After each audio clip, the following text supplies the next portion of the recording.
Shalom, selamat pagi Bapak Ibu Saudara yang dikasihi Tuhan.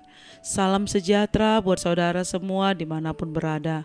Saya mengajak Bapak Ibu Saudara untuk bersaat teduh dan berdoa dalam renungan penuntun kehidupan setiap hari. Kiranya damai sejahtera dan sukacita oleh Roh Kudus senantiasa melimpah dalam hati dan kehidupan kita semua. Mari siapkan hati dan pikiran kita untuk menerima kebenaran firman Tuhan pada pagi hari ini. Tema firman Tuhan hari ini adalah mengasihi berarti mengampuni, yang terdapat dalam Markus 11 ayat yang ke-26. Tetapi jika kamu tidak mengampuni, maka Bapamu yang di sorga juga tidak akan mengampuni kesalahan-kesalahanmu. Bapak Ibu Saudaraku, ada banyak orang Kristen yang berkata, aku akan taat melakukan apa saja yang Tuhan perintahkan.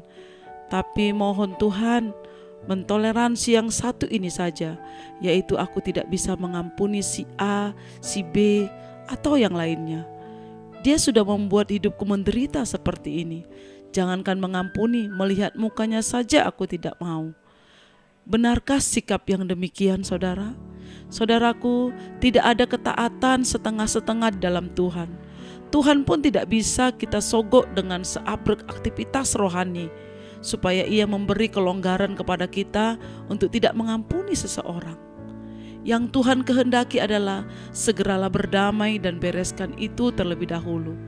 Ada tertulis, dan jika kamu berdiri untuk berdoa, ampunilah dahulu sekiranya ada barang sesuatu dalam hatimu terhadap seseorang, supaya juga Bapamu yang di surga mengampuni kesalahan-kesalahanmu.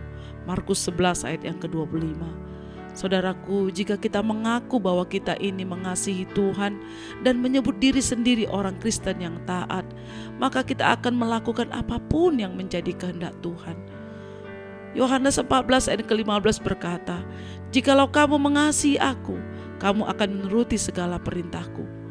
Saudara, namun kita baru dapat mengampuni seseorang bila kita hidup dalam ketaatan dan mengasihi Tuhan dengan sungguh-sungguh, serta menyadari bahwa dosa dan pelanggaran kita telah diampuni oleh Tuhan.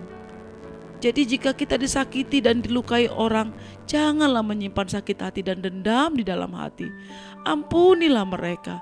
Mengampuni adalah bukti kita memiliki kasih. Ketika kita memahami betapa lebarnya dan panjangnya dan tingginya dan dalamnya kasih Kristus, kita pun akan menyadari makna sebuah pengampunan. Memberi pengampunan sama sekali tidak ada kerugiannya. Bahkan ada berkat-berkat di balik pengampunan yang kita berikan kepada orang lain.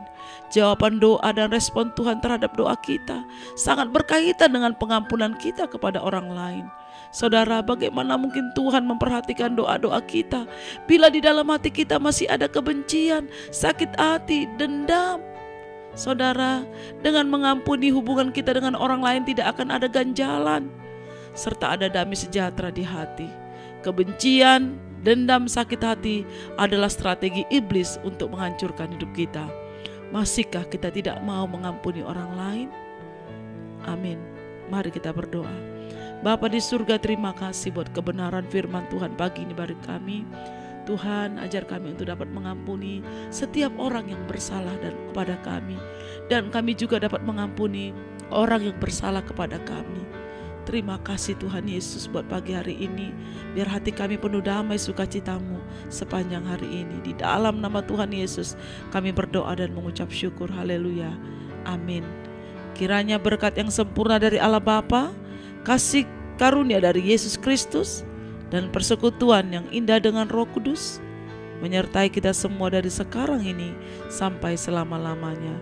Maju terus dalam tuntunan Tuhan. Sampai jumpa esok hari dalam penuntun kehidupan setiap hari. Tuhan Yesus memberkati.